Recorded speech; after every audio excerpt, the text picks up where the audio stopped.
What's up, everyone? Welcome back to another episode of JK Sports. It's Kevin Humphreys, it's Jack Feldman. Jack, it was a crazy weekend of college football. We previewed that Thursday, and we were right. This was one of the most electric weekends of the year. It was the third weekend of October. So we had Alabama, Tennessee, we had Notre Dame, USC, we had Texas Tech losing, we had Vanderbilt getting a win, yesterday, we had Miami falling to lowly Louisville, who isn't so lowly. But Jack, let's start with the Royal Blue man. Let's start with BYU Utah. Yes, sir. Yes, sir. What a game, honestly. Just from top to bottom, if you just like football, this is just the classic type of football game that you just love to see. Nothing really stood out, honestly, but it was from top to bottom just a great football game overall. Obviously, I'm a BYU fan, and so it was good to see them come out on top. But I have a few notes to talk about. The first thing is LJ Martin, and I just think he was absolutely perfect in this game. And I don't know what you think about him, but maybe you give me some thoughts on LJ Martin before I kind of lose my mind on him a little bit. Dude, so LJ Martin, I mean, we've seen it all season. He's clearly BYU's best player. I don't even think it's debatable. Definitely offensively, potentially the entire team. Like if he's not an NFL draft pick at the end of the season, I'll be really surprised just because he has an ability to he sees the game so well. His vision is second to none in the country. At the same time, we saw like Jeremiah Love and Jadarian Price for Notre Dame playing, and they're more explosive than LJ is, and they have like a fifth gear. But what makes LJ so special is that no matter what happens, when you give him the ball, you can bet your life that he's going to get you 6 yards. And when you have a weapon like that, you can be competitive and beat any team in the country, and you can control a rivalry game, which is what BYU did for I would say 45 minutes because of LJ Martin. Right. And so that's exactly what I wanted to point out for LJ Martin, especially in this game. I felt like he made every single right decision on every single play for BYU tonight. Whenever he got the ball, he went north and south. He didn't mess around. He didn't try to juke anybody out. He was going north and south, which tired out this Utah defense. And then in the fourth quarter, you saw the difference between his runs, Bear Bachmeier's runs. I mean, the run game was just essential in the second half due to LJ Martin just going north south, putting the head down, lowering the shoulder, and hitting people on his way down. And then the biggest thing that I think everyone overlooks is the fact of how well he pass protects. Hmm. Anytime Bear Bachmeier was dropping back, he picked up a key block, especially in that fourth quarter when Bear Bachmeier eventually ran it in for a touchdown to go up 10. Yes. LJ Martin, I could have counted three massive blocks on three different plays that if any other running back was in the backfield, those plays might not be happening. And so Right. that's just another massive thing that I think NFL scouts will see with LJ Martin that will allow him to skyrocket up on draft boards. Right. 100%. Like LJ is like we've said, BYU's best offensive player, and he was the key cog, I would say, in beating Utah today. I think it wasn't the game of the weekend, but it was definitely the game of the slate for sure. The physicality on both sides of the football was just awesome to watch from start to finish. I mean, everyone said it all day. There's rivalries and then there's hated rivals. And BYU and Utah, those are hated rivals. Man, I mean, I've been back and forth on how good I think this BYU team is, Jack, but today I think they showed that a lot of people were doubting them coming into today, saying that 15 was fraudulent and they hadn't played anybody. And I agreed with that they hadn't played anyone. I 100% agreed with that. And they came out and they showed that they were the more physical, the more tough, the more mentally sound team, mentally tough team. I mean, we saw Utah players losing their minds on penalties throughout the game. I know eventually it kind of evened out and Utah got a bunch of help at the end. Um, but to me, this was BYU's statement game for the rest of the season.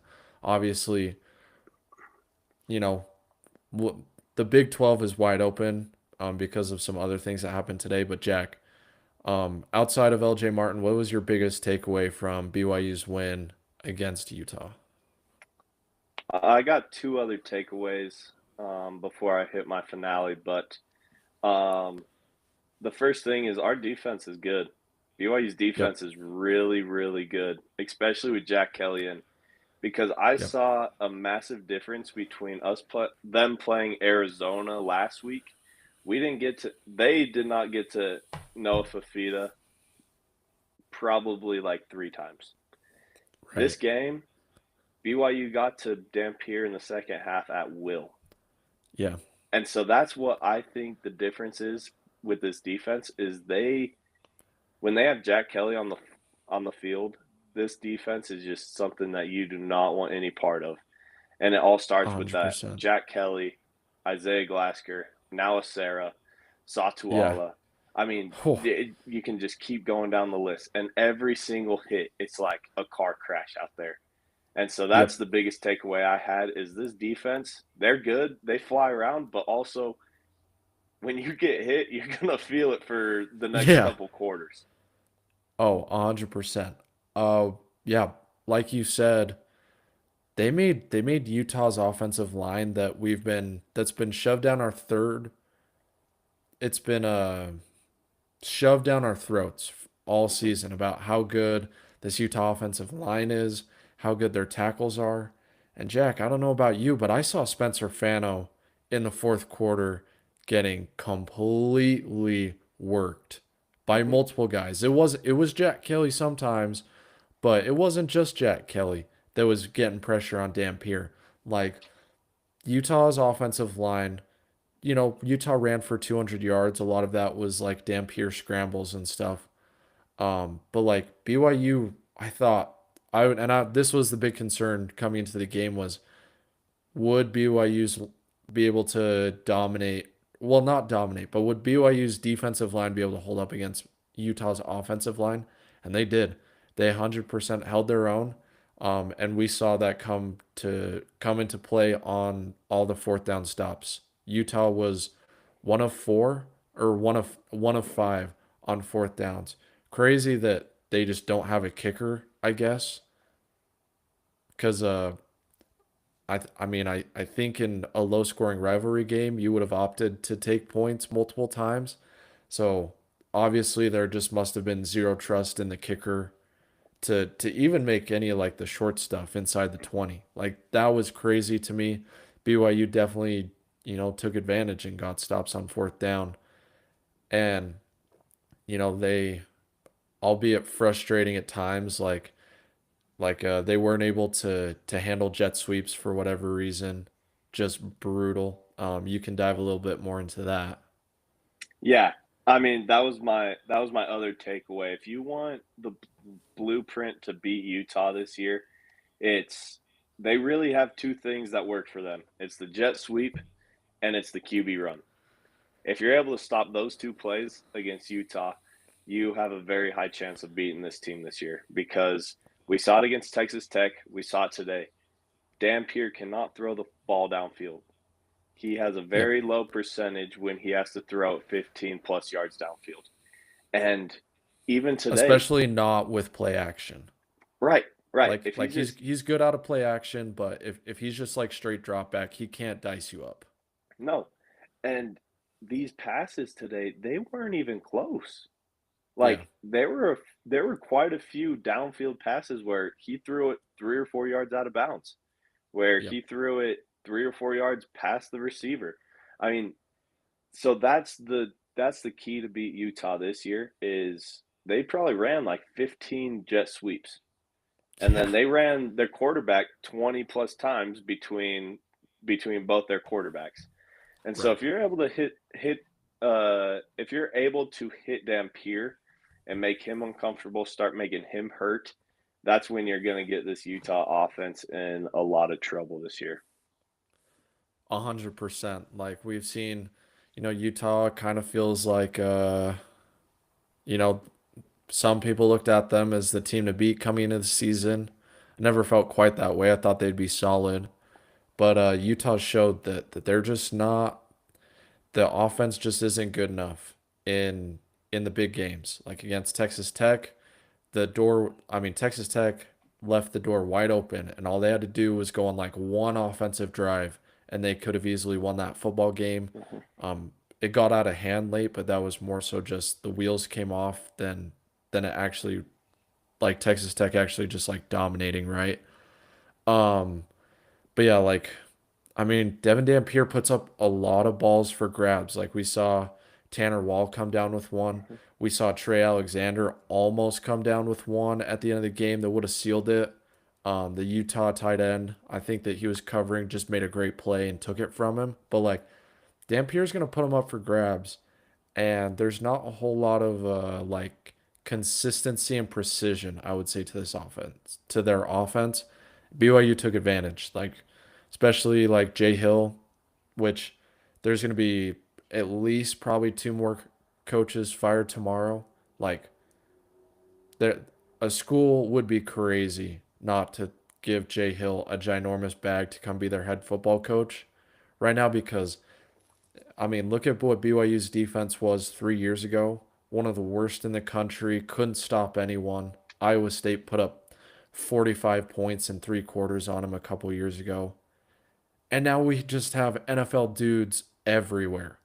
Isaiah Glasker, Jack Kelly, you know, maybe Tony Vasa is an NFL guy. He's really struggled this season, but he has the measurables. Like a lot of young guys in the secondary, like Satuala, could be just a phenomenal safety, hybrid, nickel, linebacker, whatever you want to play Satuala at, Right.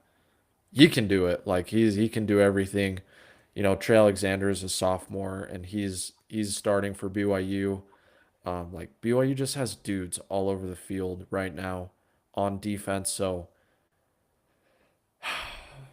man, it's it's tough, Jack, because I want to like after they beat Utah, I'm like, oh man, BYU is like they're the team to beat in the Big 12. But then if you look at their upcoming schedule, you have at Iowa State, at Cincinnati, and at Texas Tech still left on the schedule. So Mhm. as much as I want to hit the gas, personally, I'm pumping the brakes, especially next week, because I know that emotional hangovers, especially in college football, are possible. Look at what Texas did today. Um, but yeah, like outside of this game, like what is possible for this BYU team? The sky's the limit, honestly. And with the Texas Tech loss, BYU is very much in the position to get that playoff bid from the Big 12. But like you said, Right. it's the Big 12, and there are so many different ways the Big 12 can go. We saw it last year with the three-way tie, and we're going to see it again this year because we got, I Right. think, 4 3-1 teams in the Big 12 right now. And then we got Yep. Cincinnati and BYU at top with 4-0. They're going to be Yep. playing each other. BYU has to play 2 3-1 teams still. It's not even close to over for the Big 12, and Right. BYU can easily finish 8-4, 9-3, but they can also finish 11-1. And so that's the beauty of this wide open Big 12, and I absolutely love it because Utah can still make a run and become that playoff bid because they can make the Right. playoffs still. They can still make the Big 12 championship. I still think this Utah team is a very good team. Yeah. They just need to sustain offensive drives better than they did today, better than they did against Texas Tech. So then their defense can really play as hard as they can for all four Right. quarters. You didn't see that today. It's the same reason why they lost to Texas Tech in that fashion.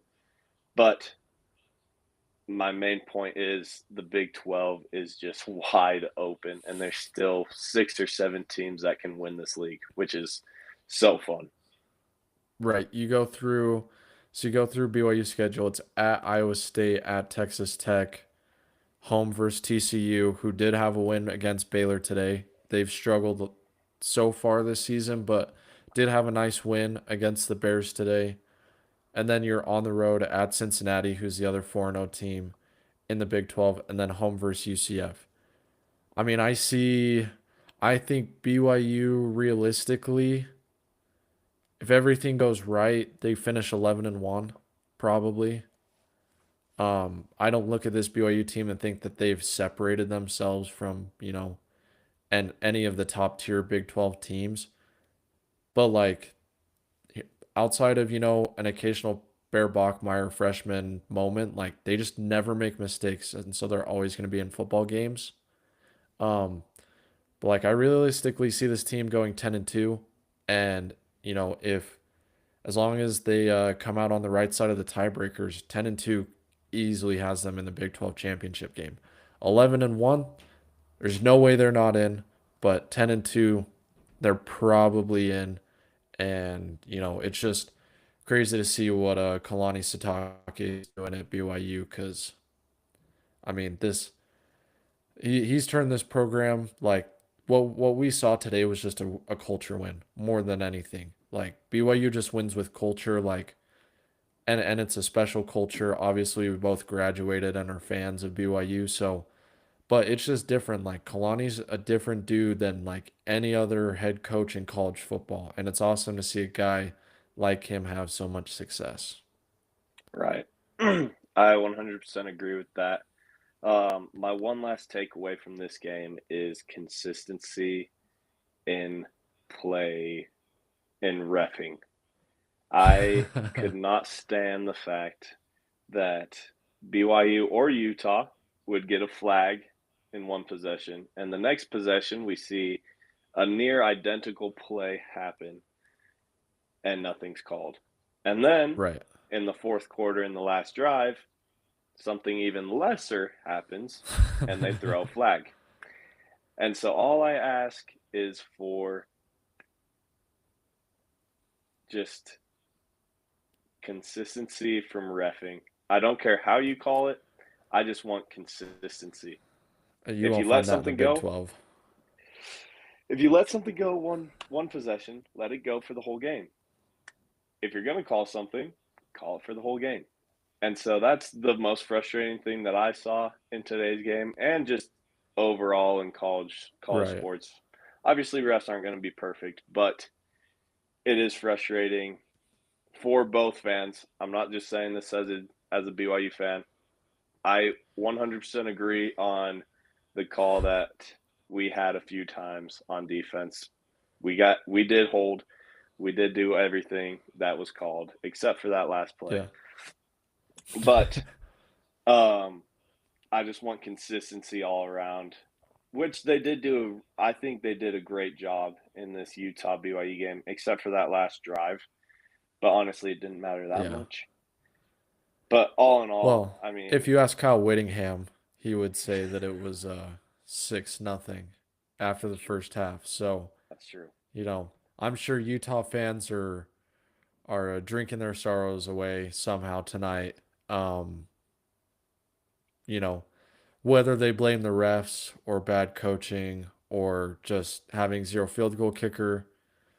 Look, they can try and come up with an excuse however they want, but guess what, buddy? It's 3-0. It's 3 out of the last BYU's 3-0 since 2021. Haven't lost a game since 2019, so We are undefeated ever since I've been a student against Utah. let's go. So that's a fun Let's fact go. about us. So, but yeah, let's Let's get going go. on the rest of the slates from today. What was the other big game that really caught your eye today? There were there were so many big games that happened today. Honestly, I think we have to go back to yesterday though. I think yesterday is where it all started. Let's start there and then work our way back up um, to the other games that happened tonight that were, you know, s- high like marquee matchups and but didn't have insane like endings really. So we'll start Louisville, Miami. Carson Beck showed us who I think he truly is. A guy who does not he just he just doesn't see the game at a high level. He can make the throws, but he's erratic and he's been erratic this season, but he's kept it mostly under control. But against Louisville, he was just throwing the ball all over the yard and had no idea where it was going. I mean, the amount of times he was just throwing it and the defensive linemen would just put their hands up and tipped it. I think he probably threw 4 or 5 balls that were tipped at the line of scrimmage. He was bad yesterday, and Miami was coming off of a bye week, Jack, and they looked like they hadn't prepared for the best team left on their schedule, and potentially, in my opinion, outside of Notre Dame, I think Louisville's the second best team that they've played so far this season. Right? Like Hmm. Florida, bad. Florida State, bad. Notre Dame, good. Notre Dame's good. Uh, but like they hadn't left the state of Florida, still haven't left the state of Florida, I don't think. So I think we saw Miami, Carson Beck, Mario Cristofrod.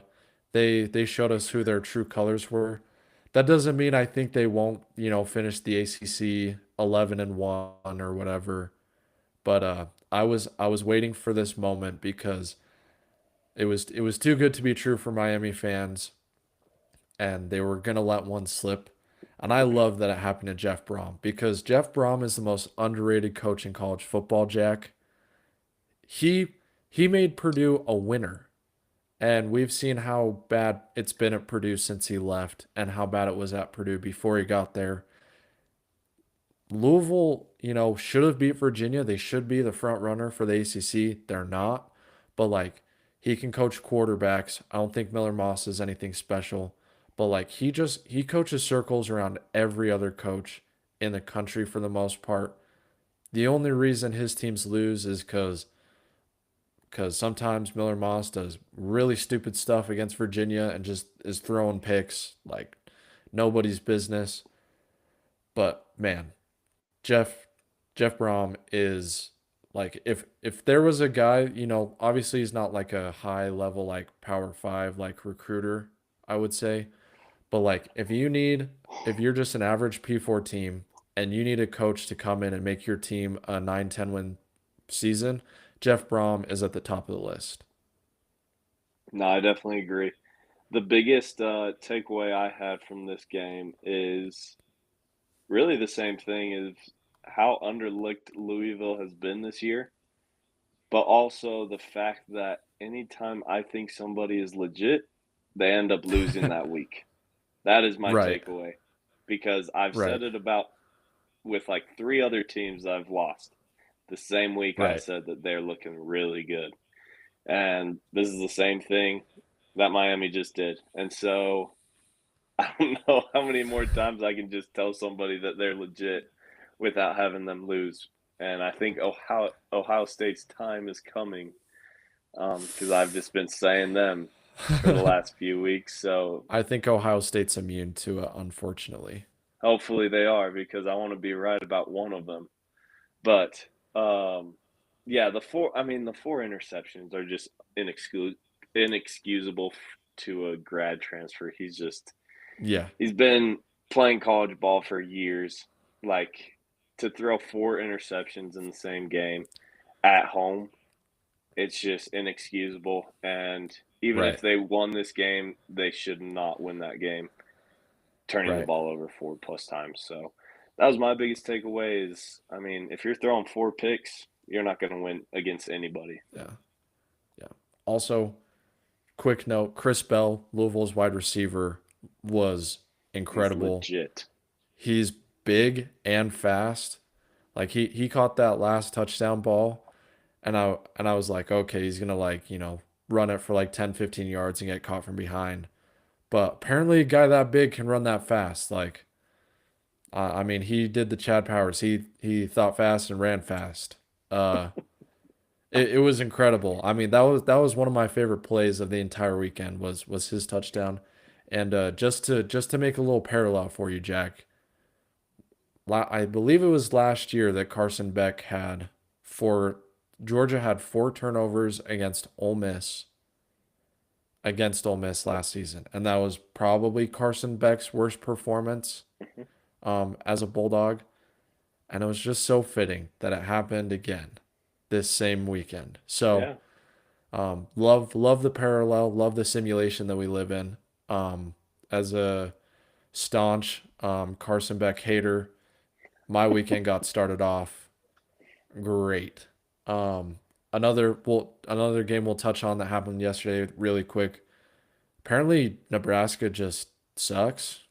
Maybe not sucks, but like okay, I'll give you two options. Nebraska and Dylan Raiola just aren't who people wanted them to be this season, or Matt Rule's already accepted the Penn State job. I mean, in my opinion, I think it's the Nebraska overhype just Yeah, because of the fact that Raiola looks like Patrick Mahomes. And that's all it comes down to, in my opinion, not is yesterday.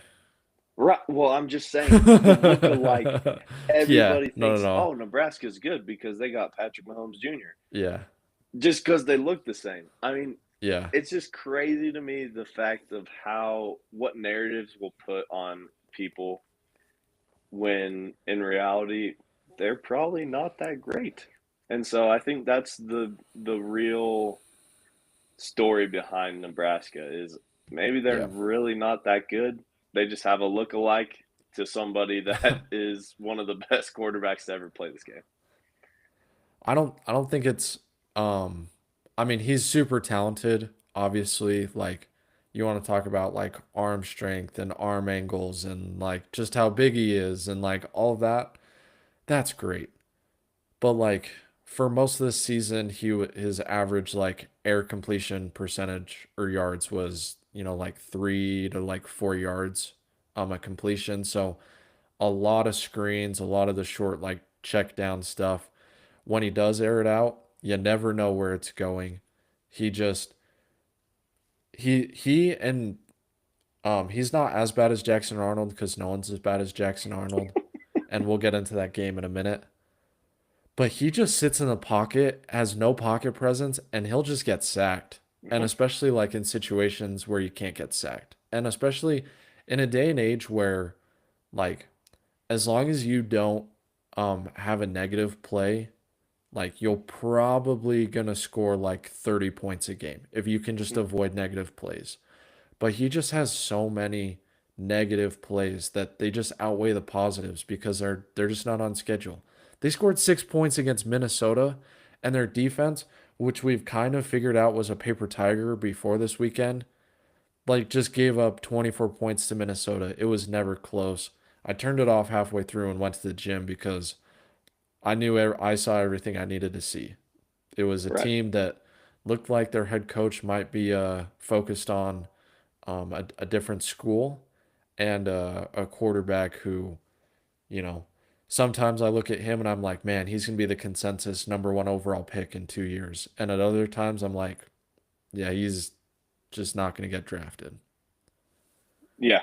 I mean, it really is. I feel like those are the two different Raiolas are you going to get? Are you going to get the Yeah. first round Raiola or are you going to get the guy that shouldn't even be playing football right now? And Yeah. so that's really what it comes down to. But someone that I do think should be playing football and will be playing football for a lot of years to come is that boy from Vanderbilt. And Oh we were my right goodness, about this Jack. one. We were We were right. right about this One of one. the few times we can say we were right. Hey, we'll get better at it, but we got this one right on the dot. Yeah. I mean, Diego was fantastic today. Vanderbilt has just solid dudes all around. Like the thing that surprises me when I look at Vanderbilt is that, they're not like when a team like Vanderbilt gets good, it's usually because they're doing like, something tricky or like their Hmm. scheme is like super different. And it is like Clark Lee and Diego like that they run like a unique scheme as far as like X's and O's goes. But like it's not an air raid. They're not doing like the Mike Leach Texas Tech deal. They're not doing like a triple option or like run and shoot or anything like that. They just like line up and they hit you in the mouth and then they just keep hitting you in the mouth. And the line of scrimmage is awesome. They really made LSU's defense look silly today. And I think LSU's defense is really good. Um, their offense stinks, and that doesn't help them one bit. But what Vanderbilt did to LSU's defense today, like, I mean, you look at the stats on ESPN, apparently they have a 45% chance to make the playoff. After Wow. today, I think it's higher. I think it's higher. I think they played Alabama, um, the third best that any team has played Alabama this season. And like they legitimately could be a playoff team, especially after, some of this SEC garbage that we had to watch today. Oh, 100%. I mean, I don't know how many times you can overlook this Vanderbilt team and keep saying that they're not good at football when Yeah. in reality they're really good at football. They're top 10 team. Oh, they are a great football team, and I think they've played their hardest stretch already. I mean, you got Missouri next week at home, could be tough. You got Okay. at Like Texas. that at home. Yep. So I think they'll beat Missouri at home. The Texas one on the road is going to be a tough one. And then you got Auburn at home, Kentucky at home, and then at Tennessee. So in reality, they should lose one or two more games potentially. Yeah. And like you said, I mean, maybe that is going to be enough to give themselves a chance at this SEC championship, which is something that I'd never Or think just I the would say in my playoff. life. Or just straight up Like, the playoffs. could they be the 12th best team in college Yes, football? Like, they could. I don't think it's that outrageous to say that I mean they were ranked what coming in today. So, and we know the AP poll is like, but it's at least like a good like consensus overall of what people think a team is. Like, and for the most part, like the playoff committee is pretty much the same as AP Hmm. poll voters, at least beginning. So like, I think Vanderbilt's probably going to be ranked in the top 12. They'll probably they'll probably be in like the top 12 as long as they keep winning, even if they lose a close one to a solid team. Like Vandy's a team that which would be awesome. I think it's maybe the greatest story, not ever in college football, but if they're able to make the playoff after, being the SEC doormat for 20 years, it's going to be, you know, it's going to be impossible. It's impossible not to love this team. Right, right. And one quick more thing on Vanderbilt. I think looking ahead, that last game against Tennessee is going to decide who makes the playoffs Yeah. between those two teams. Because I think that Vanderbilt will drop one before Tennessee, and then when they play Tennessee, Tennessee is going to be a playoff team at the time that they Where's that play. game? It's at Tennessee. Okay. And so whoever wins that game is going to take that spot because I think Tennessee will already be in when that game is happening. But if they go lose to Vanderbilt, who will be 10-2 if they end up where I think they will be, if they beat that Tennessee team, I think they take that spot from Tennessee, and Tennessee loses out on the playoffs. Dang. I mean, no, I mean I can definitely Uh, see it happening. We'll we we'll are get getting a into little ahead of ourselves, but that's how good Vanderbilt is this year. Yeah. Is they can be playing for not just pride for Yeah. probably the first time in their existence. Honestly. Yeah. Um, anything on LSU? I mean, not really. They've I feel like they're just going to be middle of the pack SEC again. Yeah. Just a good football team, really, really good football team, but you've lost too many times already. So Yeah. it's just not going to happen for Nussmeier, man, LSU. I feel bad for Not the that guy that guy. I thought he was going to be, but I honestly today I thought he was incredible he today. was. He I played thought really he well had today. I thought he had no chance today and was able to make lemonade out of lemons. More often than maybe any other person in the country was able to today. I mean, you had I can't remember what it was where he looks right, there's a guy in his face, he looks left, there's a guy in his face, he spins back right, there's a guy in his face, and then he like somehow gets the ball out. He did that like 3 or 4 times today where I was just like this guy's gonna die on the football field with how bad this offensive line is right now. And he was still out there making plays and kept him in it. And um, you know, shout out to him. I wish he had a team around him. If you just put him on Auburn, I think Auburn might be the best team in the country. That's But fair. unfortunately, Nussmeier plays at LSU, and Jackson Arnold plays um, at Auburn. Um, moving on to the next game the next big game that happened today, and probably I don't want to say upset of the season, but it kind of felt like that, right? Texas Tech had not trailed before today, and then Arizona State got up off the mat after being completely destroyed at Utah. Like start to finish annihilation, like no phase of the game went their way in Salt Lake. And they came in, they were up, 19-7 at one point in the game, and it looked like they were going to win an easy one. Granted, Texas Tech did have their backup quarterback Hammond in today. Jack, um, you've been super high on Texas Tech. What was your kind of thoughts going into the game, and then, how did those change after what transpired on the field? Yeah, I feel like my expectations and Texas Tech's expectations were about the same. It was we are overlooking ASU as a team because you beat a Utah team by 30 who then went and beat Arizona State by 30. And so that's a Right. 60-point difference. And so when you look at it that way, you're like, oh, we'll cruise past this ASU team. Like, there's Mm-hmm. nothing really to worry about.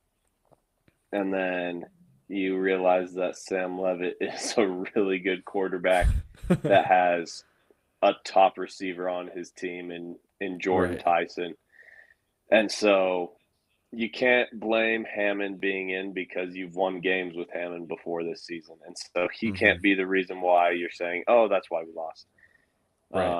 It really comes down to I don't think Texas Tech was prepared. I don't think they were ready to play this Arizona State team the way that they needed to play because you saw it in the fourth quarter of how they played. They came back, they took the lead because that's when they finally decided, oh, we should probably play some football today.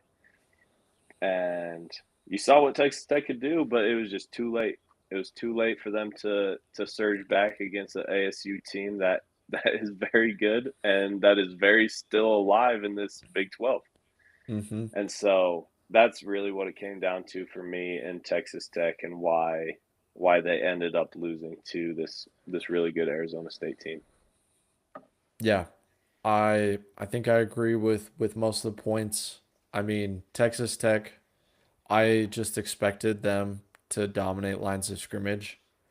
But at the same time, I also knew that Arizona State, it was by far their worst performance. last weekend against Utah.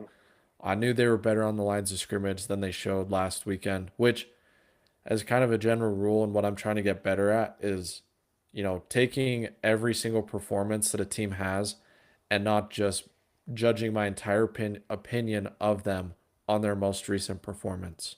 Like, did I think Arizona State was going to win this game? No. Did I think that Arizona State was probably going to have the ball down a score with Sam Levitt driving? Honestly, I did because death taxes and Sam Levitt down one score driving to win the game because that's all he's done this season. That's all he did last season for the most part. And it's just this guy just doesn't and you see him like when he's playing with a lead, it's like what's going on, dude? Like why are you making those passes? And then all of a sudden he gets behind and like he turns into one of the best quarterbacks in the country. Like it's this really weird like thing with him where he's one of the best quarterbacks in the country. He's kind of very like Baker Mayfield-ish where like he's up and down throughout the game, but then at the end of the game if the ball's in his hands, like guess what? As someone who's watched Sam Levitt like week in and week out for the last 2 seasons, I knew he was going to go down and score a touchdown. Why? Because he's done it every single freaking time he's had the opportunity. And it doesn't matter what stage it's on, it doesn't matter who's matching up across the other team.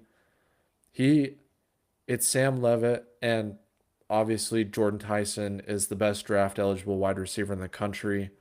He's probably like second or third best behind, you know, Jeremiah Smith and Carnell Tate and Ryan Williams. However you want to divvy that up, like you can. But he's so good. He's gonna be a top 10 pick. And Texas Tech, they were good in the red zone. They had held Arizona State to 4 field goals. And I thought that was gonna be the reason why they won. And then Sam Levitt happened. So but that's a Big 12, man. Like, there's a lot of quarterbacks in this conference that if you give them a shot in a one-score game to go and win it, they're going to win it. And it doesn't matter if their record's 3-3 or 6-0 or 1-5. Like, there's just quarterback play in this conference, I feel is at a very, very high level compared to some of the other conferences that we watch. Right. And that's something that I've really loved about the Big 12 is really from top to bottom, we have a really good quarterback conference, which has been a lot of fun to watch just from top to bottom. Um, but yeah, so let's see. We have we have all the ranked matchups now. I was Right. personally busy watching Utah BYU, and I just kept that on the big screen because I'm a BYU homer. But what Right. were your thoughts on Tennessee Alabama? Dude, you should have joined the bandwagon. Yeah, I Seven should have. weeks ago, Jack, when I said that Alabama was still going to win the SEC, I mean, Tennessee Looking good. did not belong on the same field as Alabama tonight. So when you say that Tennessee's a playoff team, I just don't see it, man. Like I know they played Georgia well, but outside of that, I don't really see a playoff team in there. I see a team that can score points, but if they can't win a shootout, they're not going to win. And I know you're going to bring up the schedule. The schedule makes them a playoff team, which pisses me off, Jack, because there's so many better teams in the SEC than this Tennessee team, but they're Hmm. not going to get a chance at the playoff because their schedule is way tougher. Exactly. That is exactly And where I was going with it. but this team has not looked like a playoff Hmm. team maybe outside of the first half against Georgia. And Right. I love their skill position players. Braswell is a dude. Um, but they're just the defense is bad and the offense with Aguilar is just too inconsistent. I don't know if you saw the play before half, but Yep. it was 16-7. Aguilar just has to put that ball on the outside shoulder and this game's probably, down to the wire. Hmm. But no. Alabama makes the interception, returns it for a touchdown. It's 22-7, ball game. Like I kept it on for the rest of the game and was like staying tuned in, but that was a ball game. It's very similar to how I felt about Notre Dame USC. Notre Dame dominated that game from start to Hmm. finish. Outside of a red zone interception from Carr and a missed field goal, like Notre Dame should have won this game by 20 points. They only won by 10. Like the one thing I will say about USC, like they don't stop fighting. Like this team is not soft. They're a mentally strong team. They just don't have the guys defensively to slow down Jeremiah Smith and Jadarian Price. But like this USC team fights and they'll fight to the end. Um, but Jack, I think Notre Dame's a playoff team. And if I was looking at, long shot national title odds, I'm just saying Notre Dame looks Hmm. like they lost to Miami game one of the season. They lost to Texas A&M because their holder can't catch a snap. And No, like yeah. I I mean, Notre Dame was that team tonight. Notre Dame with Jeremiah Love is just, I mean, 24 carries, 228. Like, come on.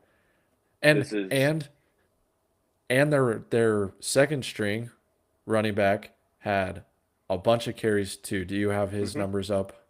What did I he just have closed tonight? it. Let me check. But he had a 100-yard kickoff return for a touchdown as well. Yeah, So so like 24 carries, 228, and then Price 13 for 87. So I mean, yeah, they combined it and for over 300 yards yeah, and a kickoff return for a touchdown. and a kickoff. Like So they're yeah, good, man. I mean, it took them a minute to find themselves and win a close game, but I mean, the win today was incredible. Like they looked like the best team on the field and honestly looked like a team that deserves to be in the top five at the end of the season. They won't be because their resume won't get them there, but you do not want to play that team in the playoffs. no, I definitely agree, and I mean that's another team that's just going to absolutely wear you out from top to bottom. And Hmm. um, talking about wear you out, we had I was right, you were not right, and Oh, the Georgia Tech Yellow Jackets went Duke. into Duke and Yeah. just handled them pretty fairly easily. Yeah. And is Georgia Tech a team that we need to start talking about more? So I don't know where I fall with Haynes King. I don't think he's I don't think he's great, but that might be his biggest strength is that like he's just a solid quarterback and he's tough. So like he'll make plays, he runs the football when he needs to, he hits the open guy when he needs to. They're not like explosive like other teams are, but they just wear you down. They're very physical. Obviously like they beat Duke and Miami lost. So I believe they're the only undefeated team left in the ACC. I so like they're in the driver's seat. And I'm telling you right now, Georgia Tech at the end of the season, I It's think gonna is a be fun. playoff elimination game. I think it's It's a gonna be playoff fun. elimination game. Like I think both of those teams, maybe Georgia loses one more, maybe Georgia Tech loses one before the end of the season. But like that game is going to be a playoff elimination game. But like the winner of that game will make it to the playoff. The loser of that team probably will not. And so I was super wrong about Duke. My numbers, my math, it's not 100%. It's not 100%. It's I'm 80 sure if, whatever percent. yeah, exactly. And once Duke fumbled the snap and Georgia Tech took it the other way, I knew it was dead in the water. Like Hmm. sometimes you know early that a game that you had a, premonition about or like kind of had feelings about, like you know pretty early on, and once that play happened, it was like, oh, it's dead. Right. Um, No, I but really yeah, do like this Georgia Tech team, and I think that Georgia Tech game at the very end of the season is going to be. It's not going to live up to the hype as last year's eight overtime, but nothing can. no. But I think that game is going to come down to the wire because Georgia was able to escape today with a win against Ole Miss, which Yep. is another reason why that game is going to be even bigger because Yeah. Georgia is going to be one of those other drivers um, in that area as well. Yeah. Okay. Speaking of that game, when Ole Miss is up 2 scores, I believe it was 35-26, right? You feeling like Ole Miss is Yeah, going to win the football game? I was Or feeling you, good. I felt good for 3 quarters. I, I mean, I they played perfect on offense. they I think looked so good. they didn't get stopped on third down until the fourth quarter. Mhm. That's how good they were. I mean, I thought Trinidad Chambliss was going to walk out with the Heisman Trophy at the end of the game. Yeah, no, I loved watching this game. Honestly, I mean, it's just the classic shootout as we were expecting. This game was just going to be. I mean, they combined it for 78 points. I mean, Yeah. multiple touchdowns every quarter. It's just what you love to see when you're just watching football for fun. Yeah.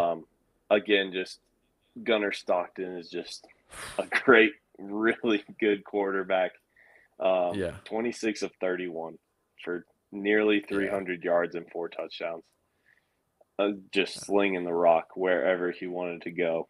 And that's really what it came down to is Gunnar Stockton is better than Trinidad at the end of the day, and I think that's what killed them in the end is the quarterback play. I mean, he did play phenomenally, For three but quarters. yes, but Gunnar Stockton very consistent, 26 of 31 and just an absolute showcase of what he can do because I feel like Gunnar Stockton has been overlooked a lot this year. He has.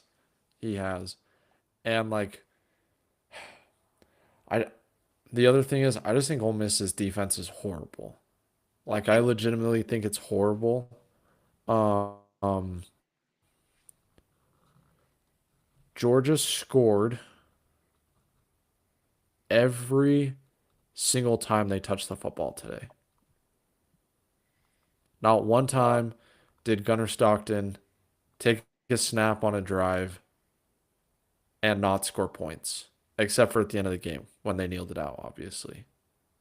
Yeah, they didn't Whether it punt. was field goal, touchdown, touchdown, touchdown, field goal at the end of half, touchdown, touchdown, field goal. Wow. So, I mean, and yes, we've seen Georgia's offense do it. They have some incredible game breakers. It's just I think Ole Miss's defense is worse than Georgia's offense is like amazing, if that makes sense. I mean, I don't know what more you can say than like Trinidad had to be absolutely perfect against a defense that is way better and just wasn't. And Gunnar Stockton just like just didn't make the stupid mistake that was going to kill you. And because he didn't do that, like they won the game, right? And like Lane Kiffin after another game like this, like are we looking around at the end of this game like, man, I would just love to have a defense once. And I just don't know if that's possible at Ole Miss. They were pretty freaking good last year and still somehow didn't make the playoffs. So it's like, and like, I love Lane. I love a good heel, and he's perfect.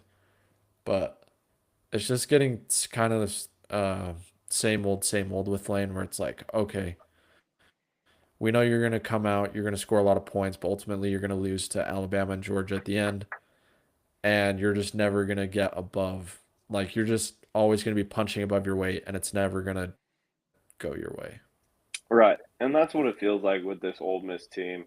And honestly, years past as well is they probably spend millions of dollars on offensive players, but they just can't ever get the defense right. And that's what it really comes down to with this Ole Miss team because you know they're going to put up 35 plus every week, but you also know they're Yep. going to give up 35 plus every week. Yeah. And so it just depends on what side of the 35 is your offense and what side of the 35 is your opponent on. And so Yeah. that's what it comes down to is Ole Miss is going to be in a lot of shootouts in the SEC this year because everyone can play offense. But it Yep. comes down Except to Texas. who that's true. It just comes down to who's able to stop the other one and Georgia was able to stop Ole Miss twice and make them punt twice and Ole Miss Yep. wasn't able to stop them once. So Yeah. that's what it came down to ultimately. Yeah. All right. Couple games we'll hit real quick before we get out of here. Texas beat Kentucky 13-10 in overtime. Texas just I mean they beat Oklahoma. Arch looked good. Took a big steps back. I didn't see a whole lot, but there was one point in It the was fourth awful. quarter where he threw 8 incomplete passes out of 9 attempts. Like just bad. I mean, the unfortunate thing is they have an easy schedule too, so like they could potentially squeak their way into a I hope at not. least I think the problem is they're going to be in the playoff conversation way longer than they should be. Like it's going to be like November 10th and we're going to be like okay, now Texas is finally dead. But like we're still going to have to be like, "Oh, What well they about could." Texas? Yeah, exactly. But Yeah, Um, sadly. two teams that w two teams that won't be making the playoff this year, Jack, Michigan and Washington. Washington's defense, or excuse me, offense. I mean, holy cow. Try and score a touchdown against a good team for the love. They made Just Michigan look just like prime Michigan out there. yeah, so is it as simple as this, Jack? Is it just does it just come down to travel because Michigan showed up against USC last week and got completely mollywopped. They were they were just outplayed from start to finish for 60 minutes. And so I was like, man, I think Washington is about the same level of team as USC. Like really good offense, um, better than they have been on defense, right? But Michigan just completely rolled. And it was never close. Like Michigan struggled with Nebraska, and I thought Washington was a better team than Nebraska, right? So does it simply just come down to traveling across the country is just super hard and we're just gonna have to, you know, accept that Big Ten teams are gonna suffer losses or just look really weird, play really weird football games because of the travel aspect? I think so. I think it definitely plays a role. I think Michigan at home is a different beast as well. Um, Yeah, no matter who Michigan rolls out, if they're playing at home, they're a much, much better football team than when they're on the road. yeah, And I think that is one of the biggest differences with Michigan, especially this year with a freshman quarterback. I mean, you're just going to play better at home. It's as yeah, simple as that. But honestly, I was never really that high on Washington to begin with.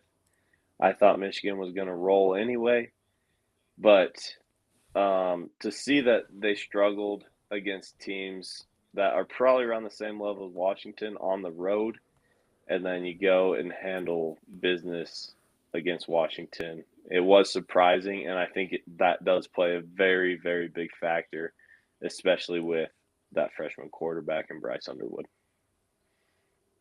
right. Okay.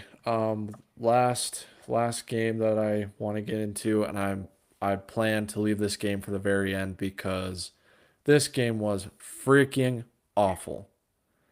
Missouri Auburn. Somehow Missouri wins this game, and Auburn yet again just completely wets the bed. Final score was 23 to 17 in double overtime. Jack, I'm not sure if you caught a second of this game, but it was freaking awful. It was. Jackson Arnold sucks.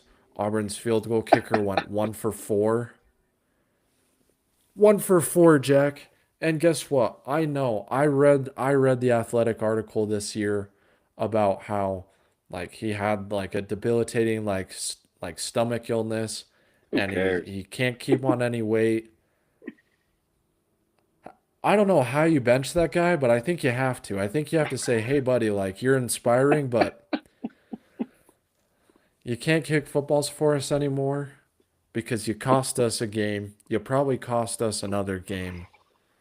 Oh Auburn is man. so bad. And when we wake up tomorrow, I fully expect two people's names to be fired. Billy Napier, you're lucky you beat Mississippi State today, or else you'd Mhm. also be on this list. But Jack, I'm not sure if you're aware, but right now, as we're taping, Florida State is trailing Stanford So bad. 20 to 13. 20 to 13. This team beat the future SEC champion Hmm. by double digits the first game of the season. Stanford might be the worst Big Power Four team Yeah. this year. Like they are not good whatsoever, and they're beating them. Yeah. And so I fully expect to see Mike Norvell not coaching football tomorrow. I fully expect Hugh Freeze to not be coaching any more football because look, if Hugh Freeze was a defensive coordinator, you could like sell yourself like, man, the defense is super good. Like all we need to do is find the right coordinator. Well, guess what? Hmm. Auburn has three offensive coordinators or play callers on the staff supposedly, and I guess none of them can coach. Jackson Arnold, I pile on him a lot. I think he's the worst starting quarterback in the Power Four right now because you put like what there's 60 something Power Four teams. You put any other starting quarterback with this Auburn team, oh my gosh, it's not that hard to throw the ball to Cam Coleman and get the ball to all their skill players. They have a good offensive line. Hmm. They've been in every single game. They held Texas A&M, a team that scores 45 points a game, to 16 points. They were up 10 to 0, should have been up 17 to 0 on Georgia. They should have beat Missouri today. They I can't remember who their other losses to. Oh yeah, they got completely screwed at Oklahoma. Like this team should be honestly right in the race with Alabama, with Georgia, with all the other good SEC teams that have a chance to make the playoff, but they're not. And it's a complete disaster show from Hugh Freeze. I don't know how they haven't like the backup quarterbacks cannot be that bad, can they? Like I can't believe it. Like I've seen backup quarterbacks come in G5 games and like look better than Jackson Arnold has because it should not be that hard for them to score points, but it is.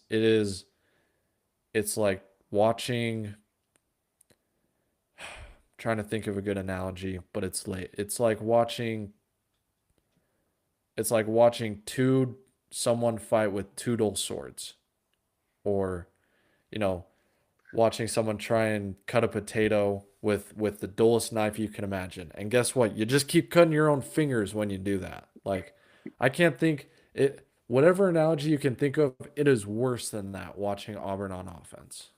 Right, and I think it really does all start with Jackson Arnold, and it's his ability to let go of the ball. I mean, he just holds on to the ball so long every play. He doesn't throw the ball. And so, I mean, that's really what it comes down to for me. I mean, he was sacked 5 times today. Like, it just doesn't really make a lot of sense. When you have a good offensive line, you gotta throw the ball. You gotta get rid of it. But he just continued to take sack after sack after sack, and like eventually you can't blame your offensive line the whole time. You can't Yeah. blame your offensive line for scoring 17 points in a double overtime loss. You blame the Yeah. guy that has the ball in his hands, and that's really what it comes down to is Jackson Arnold didn't make plays. He didn't get rid of the ball when he needed to, and it cost them probably a few games already this year, and it's probably going to cost them Yeah. more in the future. So I thought Auburn was going to be able to play spoiler to a few of these teams that they've already played, but um, once again they just can't. They can't seem to get on the right side of the ball, and it's probably going to happen for the rest of the season too. Yeah. But Jack, let me point at a statistic that makes every single college football coach weak in the knees, right? He has 0 interceptions so far this season, Jack. He takes care of the football. He He threw doesn't pick. make he doesn't Yeah, he had one pick oh, today. maybe oh he But did? yes, Okay, but sorry. I'm yes, looking at before I'm looking at today, his yes, season stats. that is I guess true. they haven't updated. Okay. Like this and this is too much of a deep dive, but one of the biggest things that annoys me um about this like new age of college football is every team will just throw screen passes and slants and take like 2 shots down the field a game because they're so horrified of turning the ball over. You know what I don't like to see? I don't like to see just like sideways passing for the most part Mm-mm. and nothing else. Like if you want your offense to be explosive, take shots. Like guess what? Ty Simpson's going to throw more interceptions than a lot of other quarterbacks in the country this year. But you know what that doesn't mean? It doesn't mean he's as bad as those guys because let me tell you what, he's better. And bad things are going to happen when you put the ball out there. But I just, people who look at interceptions and like people, and especially even like smart football people, I feel like are so afraid of interceptions that they will do everything in their power to put their quarterback in a position where he'll never throw an interception. And then we get some really, really bad football, or we get some really, really like conservative play calling. And then that just sucks. But like, and quarterbacks too, like quarterbacks know like if they throw an interception that their draft value is going to tank because no quarterback should ever throw an interception. But that's just not true. Like the great players still throw picks, but guess what? They also just throw 4 touchdowns and have an interception. Like no one's perfect. Let it rip. Throw a pick every once in a while, and I'll live with that. I'd way rather if I'm a fan of a football team, I'd way rather a guy throw a few picks than do what Jackson Arnold's been doing so far this season.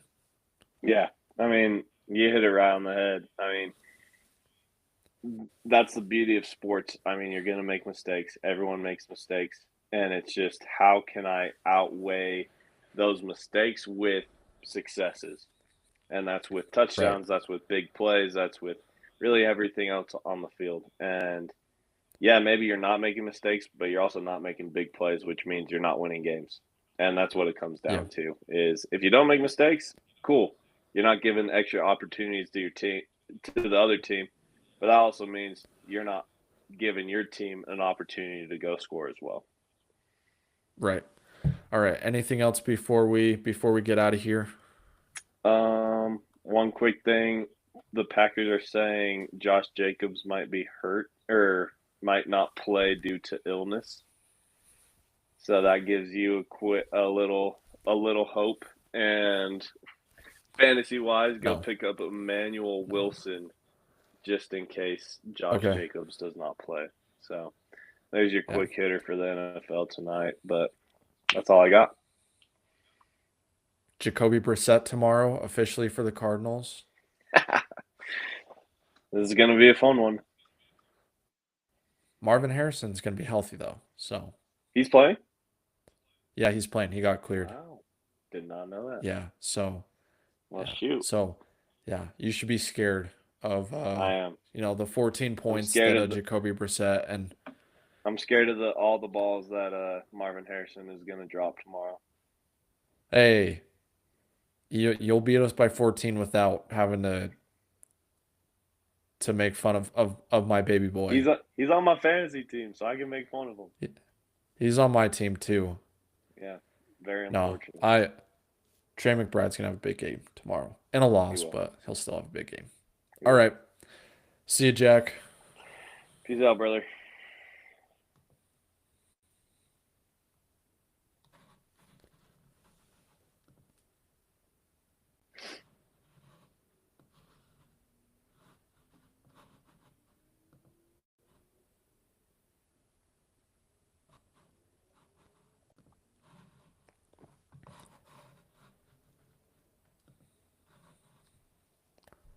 I can't believe Stanford's gonna win this. Are we still live?